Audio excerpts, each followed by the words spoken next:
parahin mo dahil may impormasyon ka, tumawag yung counterpart mo doon sa Canadian Drug Enforcement. O merong isang Canadian dyan na naka-sailboat, papunta dyan, may laman na droga, i-intercept ninyo. So, Coast Guard, hindi mo parang kayang parahin yun porque private siya na sailboat, hindi mo pwedeng parahin?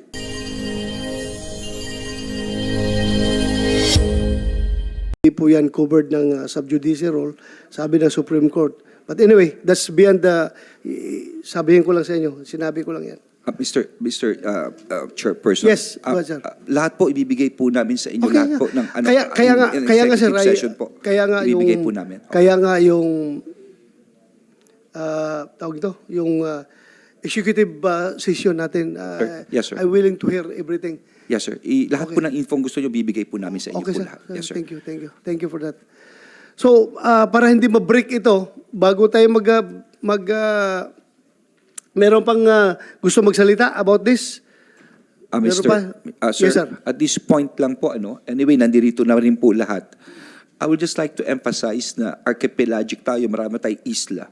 At kung makikita po natin ay puro tubig po ito, tamang-tama po andito po ang ating Coast Guard na tingin ko kailangan talaga ng suporta po talaga sila. At hindi lang suporta sa gamit, sa sinasabi nilang radar, pero higit sa lahat sa polisiya, yung tinatawag na pleasure boats, no? Dahil hindi raw nila maipasok, no, ng marina. At this point, Mr. Speaker, Mr. Chairperson, can I give the floor to Commodore Tobilla of the Coast Guard? Yes, Commodore Tobilla, you have the floor. Yes, sir. Thank you, Your Honor. To the other members and everyone present, good morning. I am Coast Guard Commodore Jeronimo Tobilla. I am the Commander of Coast Guard District Southern Tagalog. Thank you very much, Secretary Abalo, sir, for recognizing the Coast Guard. Of course, the complexities of our country is really, when it comes to maritime, is very vast, no? Yung ika nga nila, sir, no?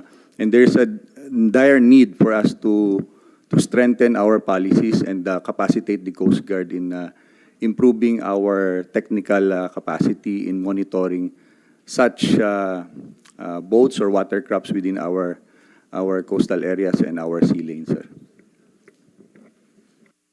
Thank you. So,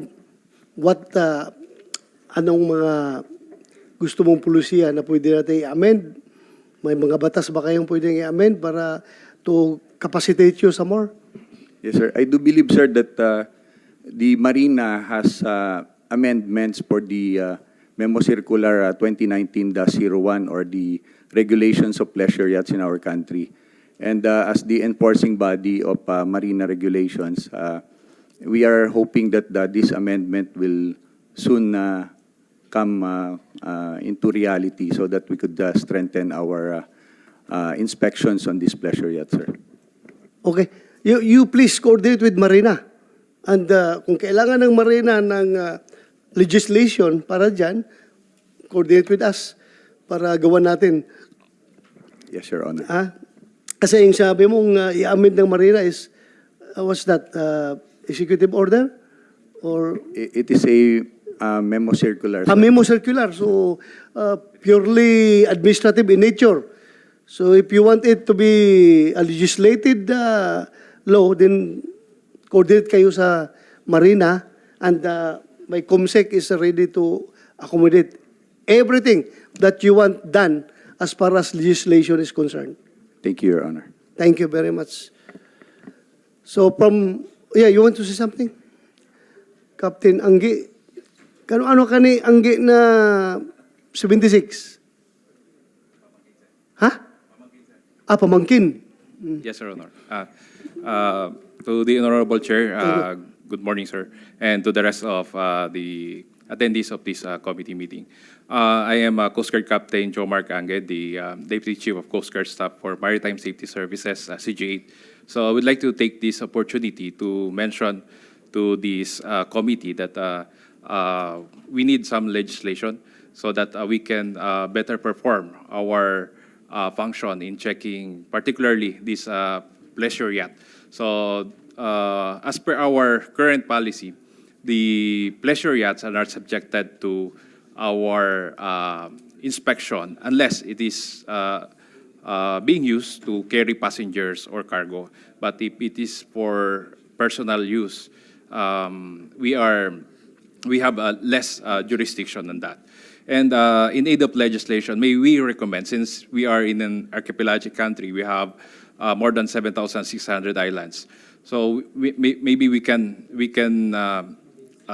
designate a mandatory port for every region or province as the need arises, kung ilan per region or ilan per province, a mandatory entry port for all these pleasure yachts coming from outside the Philippines. Not those Philippine flag pleasure yacht or those domestic registered pleasure yacht, but for foreign going or for those who came from foreign port.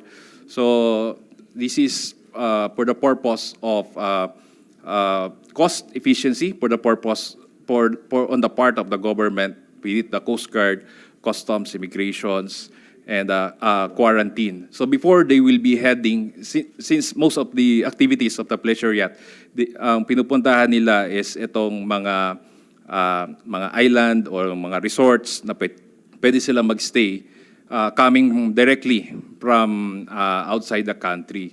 So may we request that there will be a mandatory entry port for each let's say major island or region, so that all the government agencies who will be conducting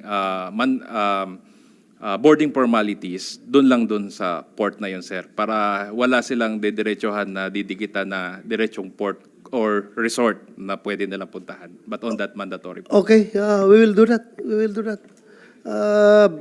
But right now, you mean to say na merong private yacht dyan nasa karagatan natin, hindi mo sila pwedeng i-checkpoint, parahin mo dahil may impormasyon ka, tumawag yung counterpart mo doon sa Canadian Drug Enforcement.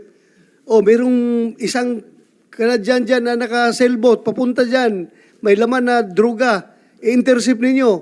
So, Coast Guard, hindi mo parang kayang parahin yun porque private siya na sailboat, hindi mo pwedeng parahin? In that case, sir, pwede, sir. Okay.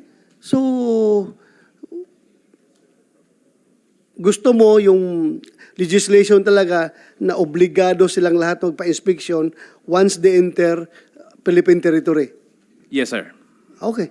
We will do that. We will do that. Kumsek, take note. Thank you. Any more? Nothing more, sir. Thank you, sir. Salamat. Maraming salamat. Yes, go ahead. Sir, Lucas. clarification lang po yung unang sagot ko kanina, whether it's an Intel-driven checkpoint or not po. Your Honor, nagkamali po ako. It is an Intel-driven checkpoint. With regards to the circumstances or kung ano po talaga yung nangyari, we can divulge it during the executive session. Okay. Intel-driven na nagkabulagaan. Yes, sir. Ganun na lang. Dahil na naman yan. Maintindihan mo natin yan eh. We are all in the law enforcement community. Alam natin yan. Matagal na may informasyon na gano'n. Tapos checkpoint tayo ng random checkpoint. Hanggang sa nabulaga tayo, youth, ito na pala yung target natin. Di ba? So Intel-driven pa rin. No question about that. Hindi tayo nagdududa dyan. Normal yan. As I've said, ang importante, nahuli talaga yon, hindi nakalusot. Kahit anong Intel-driven mo dyan, tapos hindi nahuli yon, wala rin kwenta yung Intel-driven operation mo, di ba? So, importante talaga nahuli yun. At we are very happy. We are very happy na nahuli yun. That's all. So, anymore, sino pang gustong magsalita about that drug hole sa Batangas? You want to share something? Meron kang, what's that? A question or an... Yes, sir, yung lang confusion nung mga tao. Gusto ko lang, gusto ko ding batiin yung, yung liderato ng Philippine National Police. Yes. Tungkol doon sa, sir? Tungkol doon sa drug hole. Kaya lang, meron lang kaming tanong tungkol doon sa, ano ba ito talaga? Anti-drug operation o talagang checkpoint? sir, no? Yun lang po yung ano, kasi may mga lumalabas na di umano ito anti-drug operation. Pero may nagsasabi ito hinuli as a checkpoint.